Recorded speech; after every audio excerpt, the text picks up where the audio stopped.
ఎక్కడ లేని దరిద్రాలు మొత్తం మన ఇండియాలోనే వినాల్సి వస్తుంది. నేనైతే లాస్ట్కి నువ్వు హిందువా అని అడిగి చంపే కాడు కూడా వచ్చినాం మనం. దీని కారణం ఎవరు? మనమే, వేరే వాళ్ళు కాదు, మనమే. ఎందుకంటారా? కరప్షన్. మాట్లాడితే కరప్షన్, సెల్ఫ్నెస్. నేను ఒక్కడనే బతకాలి, నా చుట్టుపక్కల వాళ్ళు చచ్చిపోయినా నాకు పర్లేదు, నేను మాత్రమే బతకాలి అనుకునే కాడికి వచ్చినాం మనం. ఇప్పుడు 27 మందిని చంపాడాడు, మూటా ఉంది, చంపారు, అడిగి అడిగి మరీ చంపారు. క్లియర్ కట్ చెప్తున్నా, అక్కడ ప్రతి ఒక్క మాటలో తెలుస్తుంది మనకి.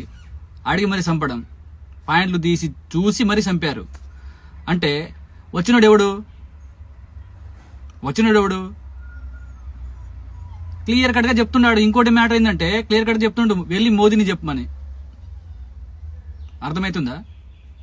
అంటే ఏం చేయలేరు, ఏం పీకలేరు, మేము ఇట్లనే చెప్తాం, ఇట్లనే చంపుతాం. అరే మన కాశ్మీర్లో వచ్చి చంపి రేపు మన ఢిల్లీ కూడా రావచ్చు, మన హైదరాబాద్కి రావచ్చు, మీ ఇంటికి కూడా రావచ్చు. దానికి కారణం ఎవరు? నువ్వు నేను కాదా? పైసలకు అమ్ముపోవడం కాదా అది? అరే ఆడదాకేందుకు, రేపు నీకు 10 లక్షలు ఇస్తాం, మీ అమ్మని చంపేయమంటే చంపేస్తావు నువ్వు, అంతేగా? ఛా, ఈ ఇంకా ఎన్ని ఘోరాలు చూడాలి వస్తుందని నా మీద నాకే ఆయాసం వేస్తాను తెలుసా. పక్కనూరు నుంచి రాడు, మనలో నుంచే వస్తాడు. వాళ్ళు మన పాకిస్తాన్ నుంచి వచ్చిర్రా మనకి చంపడానికి? ఏం మా గేట్లు లేవా? మేము లేమా ఆడా? మేము కాపులు కాస్తున్నాంగా. ఎక్కడి నుంచి వచ్చినాడు?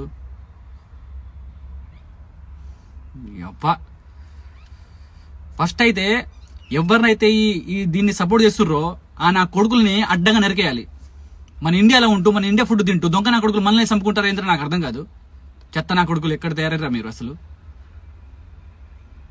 ఇప్పుడు ఆ కాశ్మీర్ పరిస్థితి ఏంటి తెలుసా? టూరిస్ట్ వెళ్ళకపోతే తినడానికి తిండిలు ఉండదు వాళ్ళకి. ఆ పరిస్థితిలో ఉంటారు వాళ్ళు.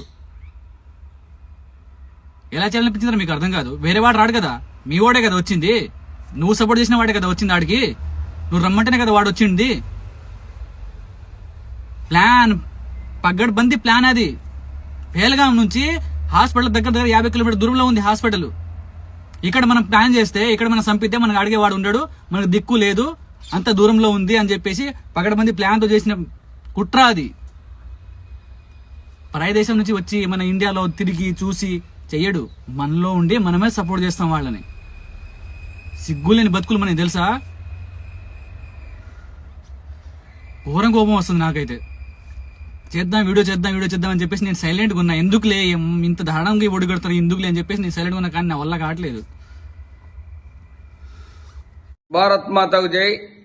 భారతదేశం నా మాతృభూమి, భారతీయులందరూ నా సహోదరులు అనుకుంటా 75 ఏళ్ళు వస్తూనే ఉన్నాం. మన దగ్గరున్న లంజగొడుకులు, మన పక్కపొట్టున్న వాళ్లే ఇన్ఫర్మేషన్ ఇచ్చి మన ఇండియాలో చంపిస్తున్నారు. అది ఇప్పుడు ఒక మిలిటరీ మెన్ మాట్లాడి చూడండి. వాళ్ళు బార్డర్లో ఉండే అతను ఎంత బాధగా మాట్లాడతాడు. మనోళ్ళు వాడు ఎవడెవడున్నాడు, ఎక్కడున్నాడని ఇన్ఫర్మేషన్ ఇచ్చి వాడు 2 నిమిషాల్లో చంపేసిపోయాడు 28 మందిని. అంటే చూడండి, వాడు హిందువుల లాగులు తీసి బొట్టు చూసి, ఆ క్రిస్టియన్ వాళ్ళకి బొట్టు ఉండదు కాబట్టి వాళ్ళని అల్లా అని అక్బర్ అని అడగమంటే మాకు రాదని అన్నారు. వాడు వాడిని ప్యాంట్ ఇప్పేసుకొని చంపేసిపోయాడు వాడు క్రిస్టియన్ అని. అంటే ఇప్పుడు క్రిస్టియన్లను హిందువులను టార్గెట్ పెట్టిన వాళ్ళు. వీళ్ళందరికీ ఒకటే మందు. ఇప్పుడు ఒకటి అమెరికా వాళ్ళు డిక్లేర్ చేసారు, మోడీ గారు మీరు ఏమని చేయమని. ఇప్పుడు మనం ఆగితే మనంతా వేదవాళ్ళు దొరకరు ఇక అలా. ఇప్పుడు ఎందుకంటే మేము వస్తున్నావా. ఆ యోగి ఆదిత్యనాథ్ ఒకటే అన్నాడు, 100 మంది ఉన్న మధ్యలో ఒక 2-3 హిందువులు ఉంటారా, మన 100 మంది మధ్యలో ఒక ముస్లిం ఉంటుండు అని అన్నాడు. ఇవన్నీ మీరు అర్థం చేసుకోవాలి. వాళ్ళు ఒక్కటే అంటారనే పొలిటికల్ లీడర్. మనం ఏం చేస్తున్నాం, మన ధర్మం మనం పాటిస్తాం.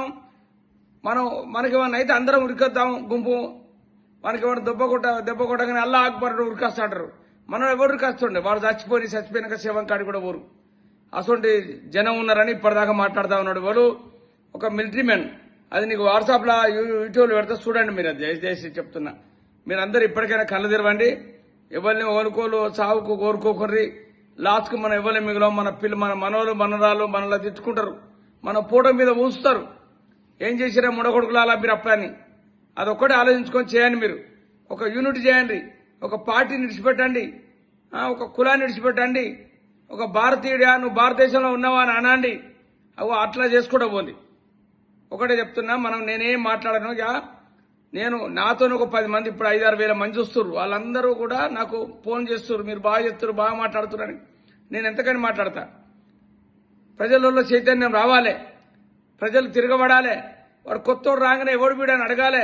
అరే వాడిని గలవాటి అడగాలి, నీ ఐడి కార్డు ఏంది, నువ్వు ఎక్కడి నుంచి వచ్చినావని. అప్పుడు భయంగా ఉంటారు. వాడు ఎక్కడి నుంచి వచ్చి వాడిని పట్టుకొని పోలీసులకు అప్పచెప్తే వాడు వేరే దేశాలకి వాడిని దేశాలకు దించేసేస్తారు. అది మనం చేసే భారతీయులను చేసే పని అది. లేకపోతే మన వెనకడ మన వాళ్ళని అందరూ బతుకమ్మని అడిచినట్టు అయితే మన బతుకులు కూడా చూసుకోండి. జై గోమాత, జై శ్రీరామ్.